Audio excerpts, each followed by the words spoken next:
स्तोत्र। चिंता एवं रोग निवारण हेतु दुर्लभ स्तोत्र।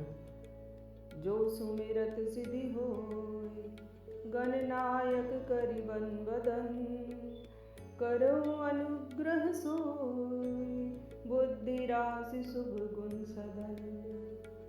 शास्त्रों में कहा गया है कि भगवान गणपति समस्त विघ्नों का नाश करने वाले, कार्यों में सिद्धि देने वाले तथा जीवन में पूर्णता देने वाले हैं। इसलिए कलौ चंडी विनायक को कहा गया है, अर्थात कलयुग में दुर्गा एवं गणेश ही पूर्ण सफलता देने में सहायक है। विश्व के समस्त साधक इस बात पर एक मत हैं कि प्रत्येक कार्य को सफलतापूर्वक संपन्न करने के लिए सर्वप्रथम गणपति का ध्यान या उनकी पूजा आवश्यक है। देवताओं ने भी गणपति की पूजा को सर्वप्रथम स्वीकार किया है।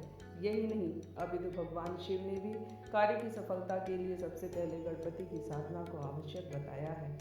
यूँ तो गणपति से संबंधित सैकड़ों हजारों स्तोत्र हैं, परंतु उनमें मयूरेश स्तोत्र का महत्व सर्वोपरि है। यह स्तोत्र अपने आप में चैतन्य और मंत्र सिद्ध है, अतः इसका पाठ ही पूर्ण सफलता देने में सहायक है। घर में आने वाली बाधाओं, बच्चों के रोग निवारण, घर में सुख शांति, उन्नति तथा प्रत्येक क्षेत्र में पूर्ण सफलता प्राप्त करने के लिए मयूरेश स्तोत्र को सर्वश्रेष्ठ माना गया है। इंद्र ने स्वयं इस स्तोत्र के द्वारा गणपति को प्रसन्न कर विघ्नों पर विजय प्राप्त की थी। इस स्तोत्र का पाठ पुरुष और स्त्री समान रूप से कर सकते हैं। हमारे जीवन में प्रत्येक दिन का प्रारंभ मयूरेश स्तोत्र से होना चाहिए। पूजा विधि। सर्वप्रथम साधक को स्नान कर आसन पर बैठ जाना चाहिए। आसन ऊनी या सूती वस्त्र का हो सकता है। साधक को पूर्व की तरफ मुंह करके बैठना चाहिए। अपने सामने गणपति की मूर्ति या तस्वीर स्थापित कर देनी चाहिए। इस प्रकार की पूजा या साधना किसी भी बुधवार से प्रारंभ की जा सकती है। सबसे पहले साधक या साधिका को भक्तिपूर्वक गणपति को प्रणाम करना चाहिए और निम्न ध्यान करना चाहिए। सर्वं स्थूलतनु गजेन्द्रवदनं लंबोदरं सुंदरं, प्रस्यन्दन् मधुगन्धलुब्ध मधुपव्यालोलगण्डस्थलं, दन्ताघात विदारितारिरुधिरे सिन्दूरशोभाकरं, वन्दे शैलसुतासुतं गणपतिं सिद्धिप्रदं कामदं, सिन्दूराभं त्रिनेत्रं ऋतुतर्जठरं हस्तपद्मैर्दधानं, दन्तं पाशाङ्कुशैस्तान्द्युरुकुरविलसद्विजपूराभिरामं, बालेन्दुद्योतमौलिं करिपतिवदनं दानपूरार्द्रगण्डं, भोगेन्द्राबद्धभूषं भजत गणपतिं रक्तवस्त्रांगरागं।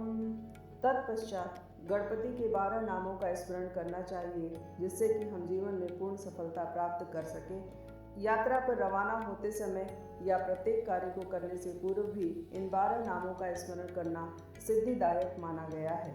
सुमुखश्च एकदन्तश्च कपिलो गजकर्णकः, लंबोदरश्च विकटो विघ्ननाशो विनायकः, धूम्रकेतुर्गणाध्यक्षो भालचन्द्रो गजाननः, द्वादशैतानि नामानि यः पठेत् शृणुयादपि, विद्यारम्भे विवाहे च प्रवेशे निर्गमे तथा, संग्रामे संकटे चैव विघ्नस्तस्य न जायते। इसके बाद गणपति की पूरी पूजा होनी चाहिए। देवताओं के षोडश पूजन में निम्नलिखित उपचार माने गए हैं: 1 आवाहन, 2 आसन, 3 पाद्य, 4 अर्घ्य, 5 आचमनीय, 6 स्नान, 7 वस्त्र, 8 यज्ञोपवीत, 9 गंध, 10 पुष्प दुर्वा, 11 धूप, 12 दीप, 13 नैवेद्य, 14 तांबूल, 15 प्रदक्षिणा, 16 पुष्पांजलि। सावधानियाँ। गणपति की पूजा में तुलसी पत्र का प्रयोग सर्वथा निषिद्ध है। गणपति को दुर्वा दल अत्यंत प्रिय है। अर्घ्य में जल के अतिरिक्त निम्न 8 वस्तुएं होती हैं: दही, दूर्वा, कुशाग्र, पुष्प, अक्षत, कुमकुम, पीली सरसों और सुपारी। इन 8 वस्तुओं को एक पात्र में लेकर गणेश जी को अर्घ्य दिया जाता है। जिन पदार्थों का अभाव हो उसके स्थान पर अक्षत का प्रयोग किया जाना चाहिए। सभी देवताओं को पुष्प प्रिय हैं, परंतु निम्न प्रकारेण पुष्प निषिद्ध हैं। 1. जो कीड़ों से दूषित हो। 2. जो बासी हो। 3. पेड़ से या पौधे से नीचे गिरे हुए हों। 4. अधखिले पुष्प सर्वथा वर्जित हैं। 5. देवता पर चढ़ा हुआ, बाएं हाथ में रखा हुआ, पहनी हुई धोती के पल्ले में बांधा हुआ अथवा जल से धोया हुआ पुष्प को सर्वथा त्याज्य माना जाता है। देवता लोग ऐसे पुष्प ग्रहण नहीं करते। 6. पुष्प देवता पर चढ़ाते समय अधोमुख नहीं होना चाहिए। 7. फूल तोड़ने का काम स्नान से पूर्व करना चाहिए तथा तुलसी दल का चयन स्नान के बाद उचित है। 8. फूल को वस्त्र या हाथ में न लाकर पात्र विशेष में लाना चाहिए। 9. शुष्क और अपवित्र पुष्प पूजा में सर्वथा त्याज्य हैं। 10. कुशा या दुर्वा से देवता पर जल छिड़कना पाप में माना जाता है। ऐसा जल वज्रपात तुल्य माना गया है। गणपति की पूर्ण पूजा कर साधक को चाहिए कि वह मयूरेश स्तोत्र का पाठ करे। यह स्तोत्र समस्त प्रकार की चिंताओं तथा परेशानियों को दूर करने वाला, समस्त प्रकार के भौतिक सुख, आर्थिक व्यापारिक उन्नति, व्यापार में लाभ, राज्य कार्य में विजय तथा समस्त उपद्रवों का नाश करने में पूर्णतः समर्थ है। स्त्री या बालक भी स्तोत्र का पाठ कर सकते हैं। किसी भी वर्ण या जाति का व्यक्ति इस पाठ को श्रद्धापूर्वक कर सकता है। स्त्रियों को चाहिए कि वह रजस्वला दिन से 7 दिन तक गणपति की पूजन न करें। 7 दिनों तक स्त्री पूजन कार्य या मांगलिक कार्य में अशुद्ध मानी जाती है। गणपति की पूजा में सुगंधित द्रव्य तथा घी का दीपक विशेष महत्वपूर्ण है। साधक को चाहिए कि वह नित्य अपने पूजा कार्य में इस स्तोत्र को सम्मिलित कर ले तथा सर्वप्रथम गणपति पूजन एवं मयूरेश स्तोत्र का पाठ करे। गायत्री स्मरण भी इसके बाद किया जाना चाहिए। इसमें कोई दो राय नहीं कि यह स्तोत्र अत्यंत ही महत्वपूर्ण, त्वरित सफलतादायक, विघ्नों, बाधाओं और कठिनाइयों को दूर करने में समर्थ तथा रोग निवारण, सफलता और जीवन में समस्त प्रकार के भौतिक सुविधाओं को प्रदान करने में समर्थ एवं सर्वश्रेष्ठ है।